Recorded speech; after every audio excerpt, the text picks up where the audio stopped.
যে মায়ার শেকলে তোমাকে বাঁধতে পারিনি, সেই শিকলে আমি আজও বাঁধা। কত চেষ্টা করেছি, কতবার ভেবেছি ভুলে যাব, কতবার হাসপাস করেছি বলতে পারিনি। ধীরে ধীরে আমাদের দূরত্ব বেড়ে গেল, কথা বলা কমে গেল, যোগাযোগ হারিয়ে গেল। এখন আর ছোটোখাটো বিষয় নিয়ে আমাদের দীর্ঘ আলাপ হয় না। তোমার উপর খাটানো সমস্ত অধিকার নিষিদ্ধ হয়ে গেল, যেন তুমি নিষিদ্ধ কোনো বই, যে বইয়ের অধিকার, অগ্রাধিকার সব কিছু তোমার কাছে।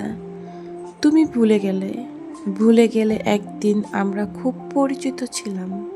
তোমাকে জানিয়ে রাখি, যে মায়ের শেকলে তোমাকে বাঁধতে পারিনি, সেই শেকলে আমি আজও বাঁধা। কত চেষ্টা করেছি, কতবার ভেবেছি ভুলে যাব, কত রাত হাসপাস করেছি বলতে পারিনি। কারণ মানুষ যা বলতে চায় তা সে কখনোই বলতে পারে না।